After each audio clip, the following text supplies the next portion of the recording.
우리가 친구나 배우자를 그토록 깊이 이해할 수 있는 이유는 상대의 취향이나 가치관, 가족관계 등에 관해 워낙 많은 정보를 갖고 있기 때문이다.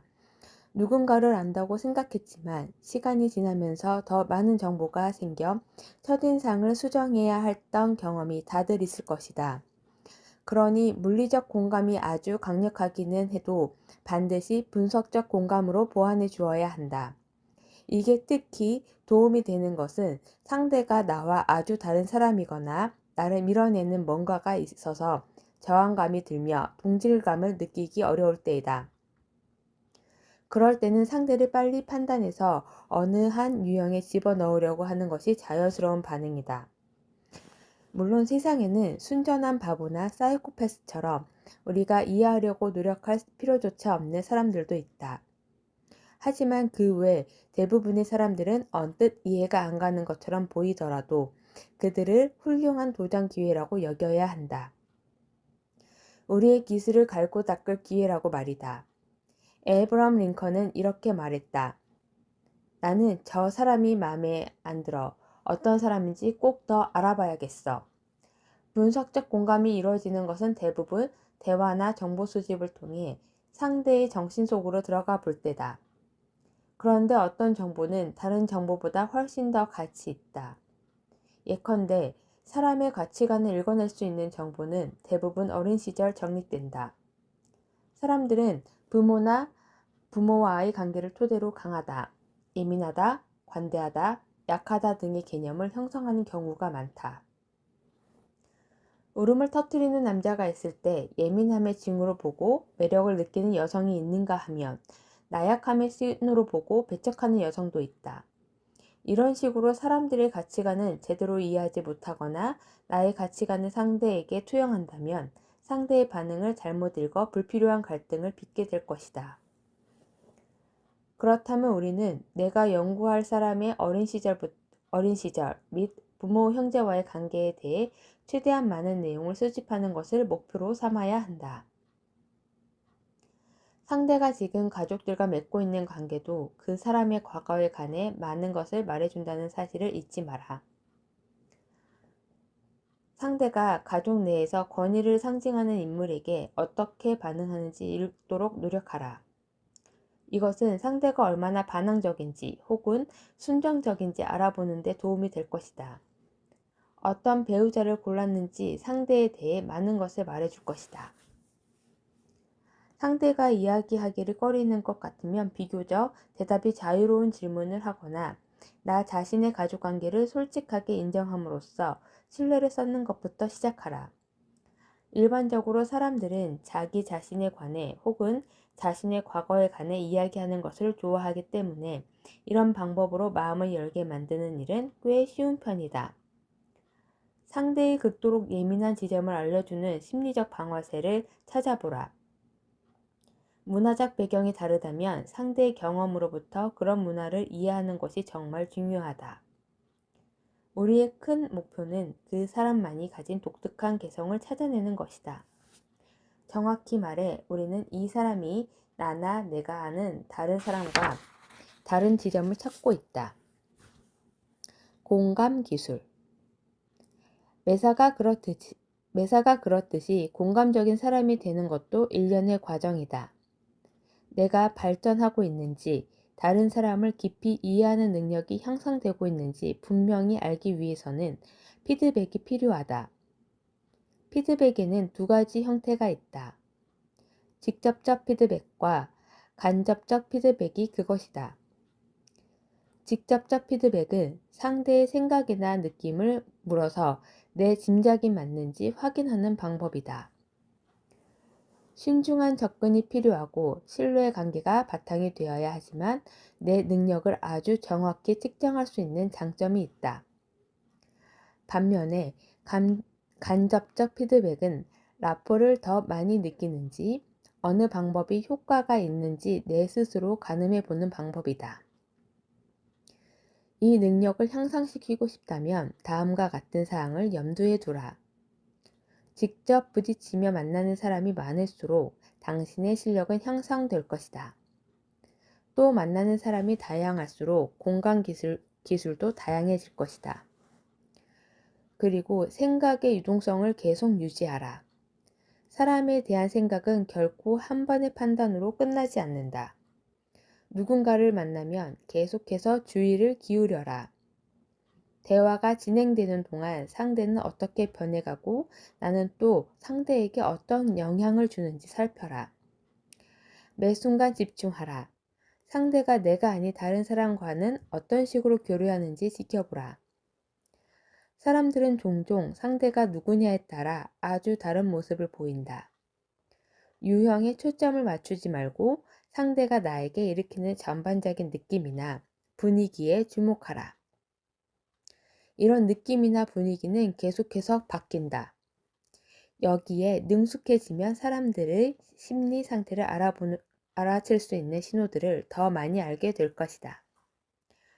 더 많은 게 눈에 보일 것이다.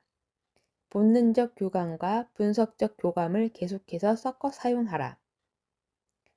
당신의 공감 능력이 향상되는 게 눈에 보이면 큰 짜릿함이 느껴짐과 동시에 상대방의 마음에 더 깊이 들어가 보고 싶을 것이다. 불필요한 마찰이나 오해가 줄어들면 전반적으로 삶이 더 순조로워질 것을 알게 될 것이다.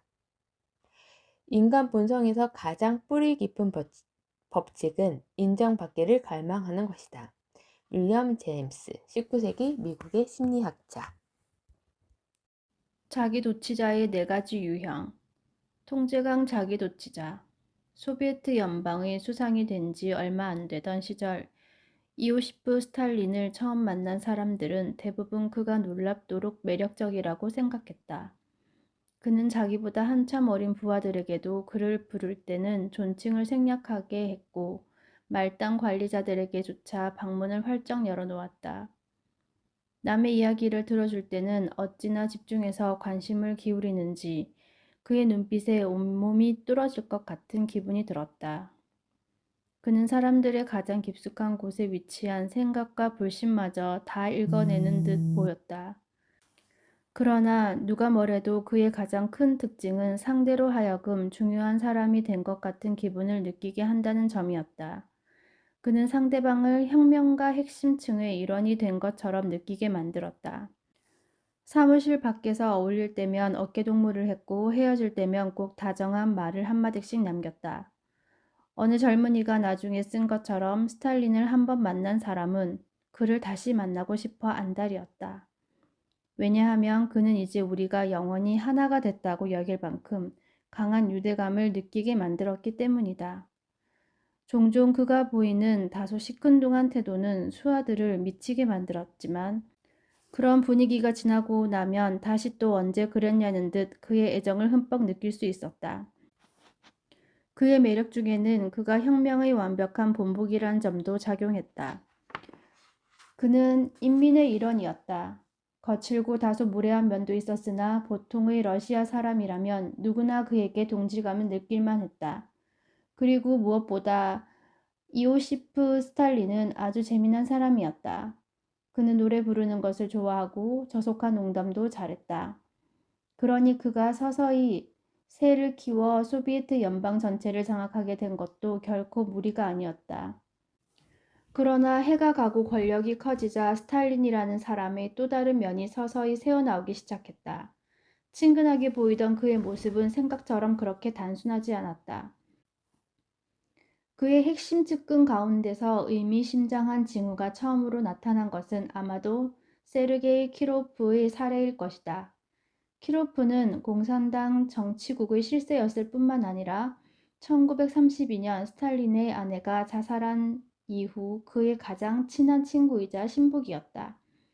키로프는 열정적이고 조금은 단순한 사내로 쉽게 친구를 사귀고 스탈린의 마음을 편하게 만드는 재주가 있었다. 문제는 키로프의 인기가 조금 과하게 높아지기 시작했다는 점이다. 1934년 각 지역의 리더 몇 명이 키로프에게 접근해 한 가지 제안을 내놓았다. 그들은 소장농을 학대하는 스탈린에게 질렸다며 쿠데타를 준비하고 있는데 키로프가 새로운 수장이 되어주면 좋겠다고 했다. 키로프는 의리를 지켰다. 그는 스탈린에게 모반을 밀고 했고 스탈린은 고마워서 어쩔 줄 몰라 했다. 그러나 그때부터 키로프를 대하는 스탈린의 태도는 어쩐지 달라져 있었다. 전에 볼 수 없던 냉담함이 있었다. 키로프는 곧 자신이 어떤 공경을 자초했는지 깨달았다. 그는 스탈린이 생각만큼 인기 있지 않다는 사실과 더 많은 사람이 좋아하는 인물이 적어도 한 명은 있다는 사실을 알려준 셈이었다. 위험에 처한 것을 직감한 키로프는 스탈린의 불안을 잠재우기 위해 할 수 있는 모든 일을 다했다. 사람들 앞에 나설 때면 그 어느 때보다 스탈린의 이름을 많이 연호했고 심하다 싶을 만큼 그를 칭찬했다. 하지만 그러면 그럴수록 스탈린의 의구심은 오히려 더 커지는 듯 했다. 마치 키로프가 진실을 은폐하려고 발악한다고 여기는 것 같았다. 키로프는 그동안 스탈린을 소재로 삼아 웃음을 유도했던 수많은 농담이 떠올랐다. 그 당시에는 감히 그렇게 스탈린을 농담의 소재로 삼을 수 있다는 사실 자체가 둘 사이의 친근함을 드러내는 행위였다. 그러나 이제 스탈린은 그 농담들을 분명히 달리 생각할 것이다. 키로프는 꼼짝없이 덫에 걸린 기분이었다. 1934년 12월 총잡이 한 명이 사무실 바로 앞에서 키로프를 암살했다. 대놓고 스탈린이라고 지목할 수 있는 사람은 아무도 없었지만 그의 암묵적 승인이 있었던 것만큼은 거의 확실해 보였다. 이날의 암살 이후 스탈린의 친한 친구들이 하나씩 차례로 체포되는가 싶더니 결국 이 사건은 1930년대 후반 공산당 내 대규모 숙청으로 이어졌다. 이 숙청으로 수십만 명의 목숨이 잃었다. 숙청 대상이 된 스탈린의 최고위급 간부들은 거의 모두가 고문을 당하며 자백을 강요받았다. 나중에 스탈린은 한때는 용감했던 자신의 친구들이 마지막에는 어떤 필사적인 모습까지 보였는지 고문관들이 들려주는 이야기에 열심히 귀를 기울이곤 했다. 친구들이 무릎을 꿇고 흐느끼며 자신의 죄를 용서해달라고 목숨만 살려달라고 빌었다는 이야기가 나오면 웃음을 터뜨렸다. 그는 마치 옛 친구들의 굴욕을 즐기는 듯 했다. 스탈린에게 과연 무슨 일이 있었던 걸까? 한때는 그토록 다정했던 이 남자를 변하게 만든 게 뭘까? 그는 여전히 친한 친구에게 아이 같은 애정을 보여줄 수도 있었으나 한순간 등을 돌리면 친구를 죽여버릴 수도 있는 사람이었다. 다른 이상한 특징들도 점점 뚜렷해졌다. 겉으로 스탈린은 극도로 겸손한 사람이었다. 그는 프롤레타리아의 화신이었다. 누가 그를 공개적으로 찬양하자고 하면 그는 화를 냈다. 한 사람이 그렇게 많은 관심의 중심에 서서는 안 된다고 했다. 그러나 서서히 그의 이름과 사진이 곳곳에 나타나기 시작했다. 공산당 기관지 프라우다는 그의 일거수일투족을 보도하며 그를 거의 신격화했다. 군대 열병식에서는 머리 위에 나는 비행기들이 대형을 맞춰 하늘에 스탈린이라는 이름을 썼다. 그는 자신을 둘러싸고 종교에 가까운 숭배가 늘어나는 것에 대해 자신은 일절 개입하지 않았노라 말했으나 결코 중단시키지는 않았다. 그는 점차 자신을 3인칭으로 거론하기 시작했다. 마치 그가 개인을 넘어 어떤 혁명 세력이 된 것처럼 결코 잘못될 수 없는 절대적 인물이 된 것처럼 말이다. 연설을 하다가 그가 우연히 어느 단어를 잘못 발음하면 이후 모든 연설자는 그 단어를 스탈린처럼 발음해야 했다. 그 최고 부관 중 한 명은 이렇게 고백했다. 내가 만약 옳은 발음을 고수했다면 스탈린은 내가 그를 지적한다고 느꼈을 것이다. 그것은 자살 행위가 될 수도 있었다. 히틀러가 소비에트 연방을 침략하려는 게 분명해지자 스탈린은 전쟁 준비를 일일이 감독하기 시작했다. 그는 준비가 늦다며 부관들을 끝없이 질책했다. 한 번은 이렇게 불평하기도 했다. 이 많은 문제를 나 혼자 상대하고 있어? 이건 마치 나 혼자 싸우는 것 같아. 이내 스탈린 휘하의 수많은 장군들은 진퇴양난에 빠졌다. 자기 생각을 말했다가는 스탈린이 끔찍한 모욕으로 받아들일 테고 그렇다고 스탈린의 말만 고분고분 따랐다가는 그가 불같이 화를 낼 것이기 때문이었다. 스탈린은 장군들을 모아놓고 이렇게 호통을 치기도 했다. 내가 대체 말을 왜 하는 거야? 내가 무슨 말을 하든 자네들은 예, 스탈린 동지, 물론입니다. 스탈린 동지, 현명한 결정이십니다. 스탈린 동지라고 하잖아. 혼자만 전쟁 준비를 하고 있다고 느낀 스탈린은 격노했고 가장 유능하고 노련한 장군들을 파면해 버렸다. 그는 이제 총고무 크기와 모양에 이르는 전쟁의 세세한 부분들까지 하나하나 모두 다 직접 챙겼다. 얼마 지나지 않아 스탈린의 부관들에게는 스탈린의 기분과 변덕을 정확히 읽어내는 게 곧 생사와 직결된 문제가 됐다. 절대로 그를 불안하게 만들어서는 안 된다. 그랬다가는 그가 위험할 만치 예측 불허가 될 것이기 때문이다. 스탈린의 눈을 똑바로 보아야만 뭔가를 숨기는 사람처럼 보이지 않는다. 하지만 너무 오래 쳐다보면 그가 초라해하면서 시선을 의식할지도 모르니 아슬아슬한 그 비율을 잘 섞어야 한다. 그가 입을 열면 메모를 해야 하지만 모든 말을 다 받아 써서는 안 된다. 그랬다가는 수상쩍게 보일 것이다. 스탈린에게 직언을 한 사람 중에 일부는 잘 나가고 일부는 감옥에 갔다.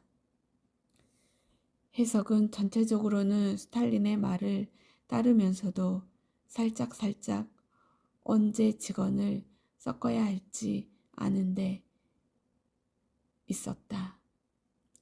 스탈린의 심중을 읽는 일은 마치 불가사의한 과학처럼 됐고 부관들은 이 과학에 관해 수시로 의견을 교환했다. 가장 운이 나쁜 경우는 저녁 식사에 초대돼 그의 집에서 함께 심야 영화를 봐야 하는 때였다. 이런 초대는 거절하기가 불가능했는데 전쟁이 끝나자 횟수가 자꾸 더 잦아졌다. 겉으로는 이전과 다를 게 없었다. 혁명 동지들끼리 뭉치는 따뜻하고 친근한 사교 모임이었다. 하지만 속을 들여다보면 사람들은 공포에 벌벌 떨었다. 밤새 술판이라도 벌어지는 날이면 스탈린은 그 최고위 부관들을 감시의 눈초리로 하나하나 지켜보았다. 스탈린 본인의 술은 심하게 희석시켜 놓고 부관들이 자제력을 상실할 때까지 계속 술을 권한 다음 그들이 행여 실수라도 할까봐 말 한마디, 행동 하나까지 기를 쓰며 조심하는 모습을 남몰래 즐겼다. 제학은 저녁이 끝나갈 때쯤이었다. 스탈린은 수군기를 꺼내 음악을 들고 부관들에게 춤을 추게 시켰다. 나중에 수상이 되는 니키타 호르쇼프에게는 쪼그려 앉았다가 발로 차기를 계속해야 하는 격렬한 춤 고파크를 시켰고 호르쇼프는 종종 헛구역질을 할 만큼 힘들어했다. 다른 부관들에게는 짝을 지어 브루스를 추게 했고 다 큰 남자들이 여자 역할까지 하며 춤추는 모습을 흐뭇하게 바라보다가 배꼽이 빠지도록 웃곤 했다. 사람들의 동작 하나하나까지 마음대로 움직이는 꼭두각시 조종자처럼 궁극의 지배력을 보여준 사례였다. 이오시프 스탈린 같은 사람들은 우리에게 커다란 수수께끼를 던져준다. 대체 어떻게 한 사람이 그토록 심한 자기도취자이면서 또 그토록 매력적일 수 있을까? 대체 어떻게 매력을 발휘하기에 영향력을 손에 넣을까? 자기 자신에게 집착하는 게 저토록 명명한데 무슨 수로 남들과 교감하는 걸까? 사람들은 대체 어떻게 홀리는 걸까? 그 해답은 그들의 캐리어 초창기 시절에서 찾을 수 있다. 그들이 아직 평집중적 성향을 보이거나 악랄해지기 이전 말이다. 스탈린 같은 유형은 일반적인 심한 자기도취자보다 더 큰 야망과 에너지를 품고 있고 불안의 정도도 더 심한 경우가 많다. 그들이 이 불안을 잠재우고 자신의 야심을 충족시킬 수 있는 유일한 방법은 보통 사람들이 얻는 것보다 더 큰 관심과 인정을 얻어내는 것뿐이다. 그리고 그 관심과 인정을 받을 유일한 방법은 정치나 사업을 통해 사회적 권력을 회복하는 것이다. 이들은 일찍부터 거기에 필요한 최고의 수단을 손에 넣는다. 심한 자기도취자들이 대부분 그렇듯이 이들 역시 약간이라는 모욕을 받으면 아주 민감하게 반응한다. 이들은 사람의 감정이나 생각을 탐지할 수 있는 정교한 안테나를 보유하고 있기 때문에 모욕의 기미라도 살짝 비치면 즉각 알아챌 수 있다. 하지만 어느 시점이 되면 이들은 자기의 그런 예민한 감수성을 타인을 향해서도 사용할 수 있다는 것, 타인의 욕망과 불안을 탐지하는 데도 쓸 수 있다는 것을 깨닫게 된다. 이들은 워낙에 예민하기 때문에 깊은 주의를 기울여 남들 말을 들을 수 있고 공감도 흉내낼 수 있다. 차이가 있다면 이들은 다른 사람과 관계를 맺고 싶은 욕구 때문이 아니라 남을 지배하고 조종하고 싶은 욕구 때문에 그렇게 한다는 점이다. 이들은 당신을 갖고 노는데 필요한 약점을 찾아내기 위해 당신의 말에 귀 기울이고 당신을 탐구한다. 다만 그 순간이 지나면 그 관계가 진정성 있고 더 깊은 관계로 발전하지 않게끔 그 감정을 억누르고 통제한다. 그러지 않았다가는 자신의 감정에 대한 통제력을 상실할 수도 있고 괜히 다른 사람을 향해 마음을 열었다가 상처를 받을 수도 있기 때문이다. 그들은 관심과 애정을 보여주어 당신을 끌어당긴 다음 반드시 더 깊은 냉담함 속으로 당신을 꿰어들인다. 내가 뭘 잘못한 건가? 어떻게 해야 그가 나를 다시 좋아할까? 이런 수법은 겨우 1, 2초 정도의 찰나 동안 느끼고 지나갈 만큼 교묘하지만 효과만큼은 확실하다. 바로 판파탈이 사용하는 전형적인 밀당이다. 언젠가 느꼈던 그 따뜻함을 다시 한번 느끼고 싶게 만드는 수법 말이다. 이들은 이례적일 만큼 높은 수준의 자신감을 내보이기 때문에 여기에 밀당까지 결합되면 정신을 차리지 못할 만큼 사람들을 유혹하고 추종자를 끌어모을 수도 있다. 통제광 자기도취자들은 당신의 욕망을 자극해 그들과 가까워지게 만들면서도 언제나 한 뼘만큼의 거리를 유지한다. 핵심은 통제력이다. 그들은 자신의 감정을 통제해 당신의 반응까지 통제한다. 그러다가 당신에게 미치는 힘이 어느 정도 공고해졌다 싶으면 자신이 아직도 계속 매력을 보여주며 상대를 홀려야 한다는 사실에 분개한다. 내가 왜 남들한테 관심을 기울여야 해? 그들이 나한테 관심을 기울이면 될걸. 그래서 그들은 한때는 친구였던 사람에게 반드시 등을 돌린다. 늘 표면 아래 숨겨두었던 증오와 시기심을 드러내면서 그들은 누구를 끼워주고 누구는 배척할지, 누구를 살리고 누구는 죽일지 결정한다. 그들은 당신이 무슨 말을 하든 어떤 행동을 하든 결코 만족하지 않음으로써 당신을 진퇴양난에 빠뜨린다. 아니면 언제 만족할지 도무지 종잡을 수 없게 만들어 사람들을 공포와 불안 속에 밀어넣는다. 그들은 이제 당신의 감정까지 통제하는 것이다. 어느 시점이 되면 그들은 세세한 것까지 모두 직접 챙기는 꼼꼼한 관리자로 돌변한다. 더 이상 대체 누구를 믿는단 말인가? 사람들은 기계처럼 변해서 스스로 결정을 못 내리니 내가 직접 모든 것을 감독하는 수밖에 없다. 이렇게 극단적인 상황까지 가게 되면 그들은 결국 자멸의 길을 걷는다. 왜냐하면 인간이라는 동물에게서 자유의지를 제거하는 것은 불가능하기 때문이다. 아무리 겁이 많은 사람도 결국에는 반항한다.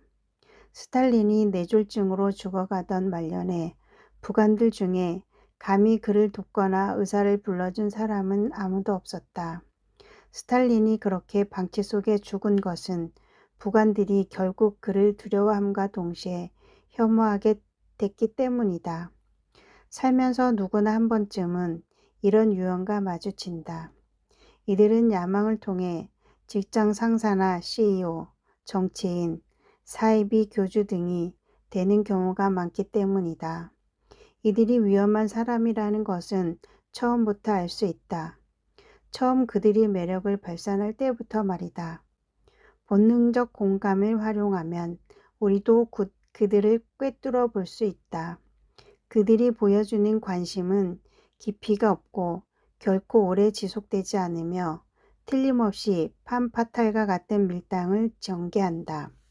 그들이 겉으로 흘리는 매력에 한눈을 팔지만 않는다면 그 냉담함을 감지할 수 있을 테고 그들의 관심은 늘 그들 자신에게로 귀결됨을 알 수 있을 것이다.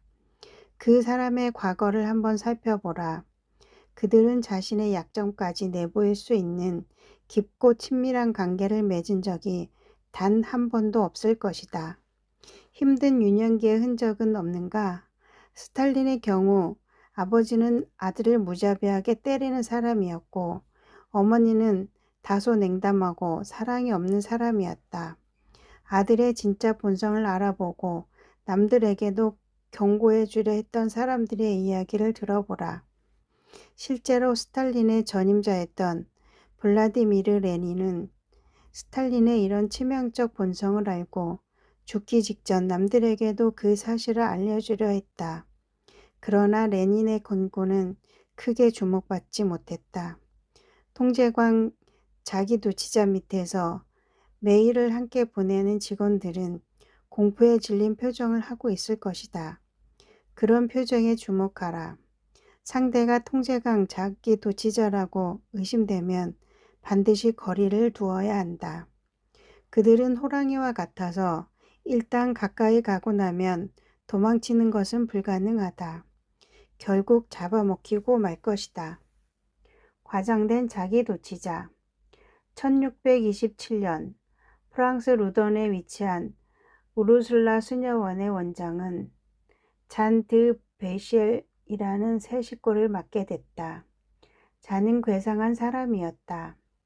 난쟁이처럼 작은 몸집에 얼굴은 천사처럼 예뻤으나 눈에 저그가 번뜩였다. 잔은 전에 있던 수녀원에서 끊임없이 빈정대는 태도로 수많은 적을 만들었다고 했다. 그러나 놀랍게도 원장이 보기에 수녀원을 옮겨온 잔은 마치 환골탈태 중인 사람 같았다. 잔은 정말 천사처럼 굴며 하루 종일 원장의 일과를 도와주려고 했다. 성 테레사와 신부주의에 관한 책을 몇 권 받아본 잔은 이 주제에 흠뻑 빠져들어서 영적인 문제에 관해 원장과 몇 시간이고 이야기를 나누곤 했다. 몇 달이 지나자 잔은 수녀원 내에서 신비 신학에 관해 가장 잘 아는 사람이 됐다. 그 어느 수녀보다 자주 몇 시간씩 명상을 하고 기도하는 모습이 목격됐다. 그해 말 원장은 다른 수녀원으로 전출됐다. 잔의 행동에 깊은 감명을 받았던 원장은 잔을 그리 높이 치지 않는 사람들의 조언을 무시하고 그녀를 자신의 후임으로 추천했다. 갑자기 잔은 25이라는 아주 어린 나이에 루던에 있는 우르술라 수녀원의 수장이 되었다. 몇 달 후 루던의 수녀들은 잔으로부터 아주 이상한 이야기를 듣기 시작했다. 잔이 계속해서 비슷한 꿈을 연속적으로 꾸었는데 그 꿈에서 이 지역 주임 신부인 위르뱅 그랑디에가 찾아와 잔을 공격했다는 내용이었다. 꿈의 내용은 점점 더 성적이고 폭력적으로 변했다. 하지만 이상한 점은 이런 꿈들을 꾸기 전에 잔은 그랑디에 신부에게 우르술라 수녀원의 책임자가 돼달라고 부탁했었고 그랑디의 신부가 정중히 거절했다는 사실이다. 루던 사람들은 그랑디의 신부가 젊은 여성들을 유혹한다고 생각했다.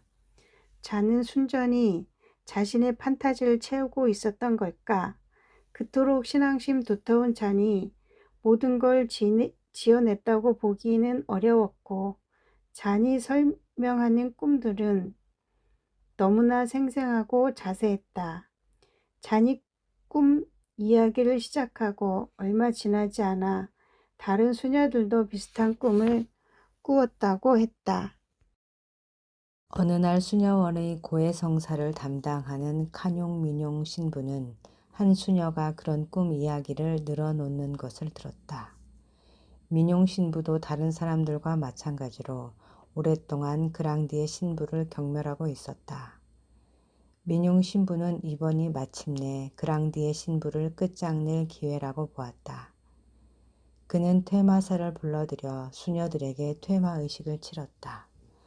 얼마 못 가 거의 모든 수녀가 밤마다 그랑디의 신부가 찾아온다고 했다. 퇴마사들은 이게 무슨 상황인지 똑똑히 알았다.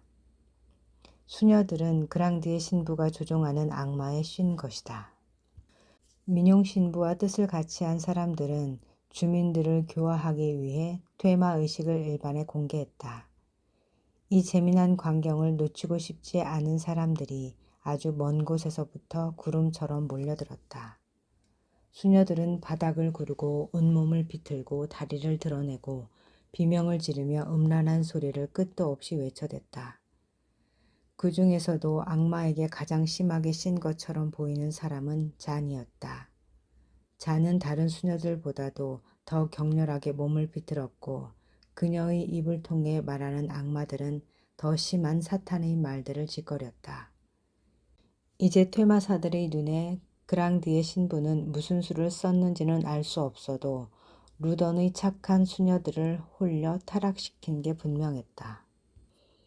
비록 한 번도 수녀원에 발을 들이거나 잔을 만난 적은 없었지만 말이다. 얼마 못 가 그랑디의 신부는 마법을 부렸다는 혐의로 체포됐다. 증거에 따라 그랑디의 신부는 사형을 선고받았다. 그리고 수많은 고문 끝에 1634년 8월 18일 어마어마한 군중 앞에서 화형당했다. 얼마 지나지 않아 이 일은 조용해졌다. 수녀들은 갑자기 다들 악마에서 벗어났다. 하지만 잔은 그렇지 못했다. 악마들은 잔을 떠나지 않으려고 했고 오히려 더 강력하게 그녀를 움켜쥐었다. 이 지독한 이야기를 전해 들은 예수회에서 나섰다. 예수회는 장 조제프 슈랭 신부를 파견해 잔이 다시는 악마에 쉬지 않도록 퇴마의식을 치르게 했다. 슈랭 신부는 잔이 아주 흥미로운 연구 대상임을 알게 됐다. 잔은 악마에 대한 문제에 정통했고 자신의 운명에 절망한 것이 분명했다. 그런데도 잔은 자기 안에 살고 있는 악마에 충분히 강하게 저항하는 것 같지가 않았다. 어쩌면 악마들의 영향력에 이미 굴복한 것 같았다. 한 가지는 분명했다. 잔은 슈랭 신부를 지나칠 정도로 좋아해서 몇 시간씩 수녀원에 붙잡아두고 영적 대화를 나눴다. 잔은 더 힘을 내 기도하고 명상하기 시작했다.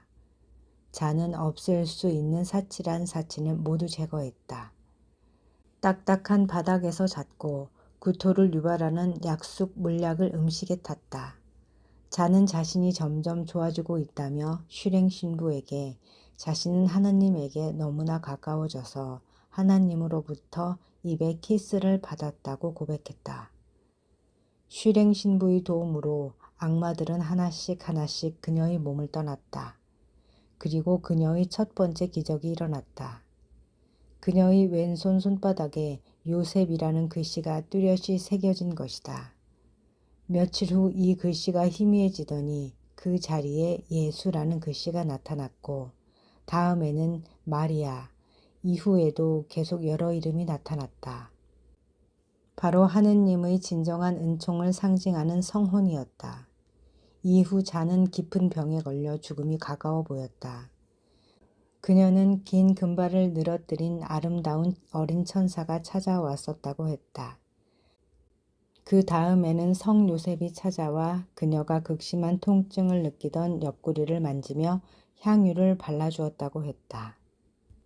그녀는 회복됐고 향유는 그녀의 속옷에 뚜렷한 5개의 방울 자국을 남겼다. 이제 악마들은 물러갔고 슈랭 신부는 크게 안도했다. 모든 게 끝났다고 생각했을 때 놀랍게도 잔은 슈랭 신부에게 이상한 요청을 했다. 잔은 유럽을 돌며 이 기적들을 모든 사람에게 보여주고 싶다고 했다. 잔은 그게 자신의 사명이라고 느꼈다. 지극히 겸손하고 세속적인 면이라고는 찾아보기 힘든 잔의 성정과는 너무나 대조적인 요구였지만 슈랭 신부는 잔과 동행하기로 했다. 파리에 도착하자 잔이 머무는 호텔 밖은 그녀의 얼굴이라도 한번 보려고 모여든 사람들로 인산인해를 이루었다. 잔은 리슐리유의 추기경을 만났다. 추기경은 크게 감동을 받은 듯 이제는 성물이 된 향유 자국이 남은 속옷에 입을 맞추었다. 잔은 자신의 성혼을 프랑스 국왕과 왕비에게 보여주었다. 여행은 계속됐다. 잔은 당대의 가장 위대한 귀족과 선각자들을 만났다. 어느 도시에서는 그녀가 머무는 수녀원을 매일 7,000명의 사람들이 찾기도 했다. 사람들이 그녀의 이야기를 너무나 듣고 싶어 했기 때문에 잔은 작은 책자까지 발행했다. 책자에는 그녀가 악마에 씌었던 일이 아주 상세히 설명됐고 그녀의 가장 내밀한 생각과 그녀에게 일어난 여러 기적이 적혀 있었다. 지금은 잔 대 장주로 알려진 잔은 1665년 사망했다. 그녀의 머리는 분리되어 미라로 만들어졌으며 크리스털 창이 있는 은박 상자에 담겼다. 그리고 성유 자국이 남은 속옷과 함께 사람들이 볼 수 있도록 우르술라 수녀원에 전시되었으나 프랑스 혁명 와중에 분실됐다.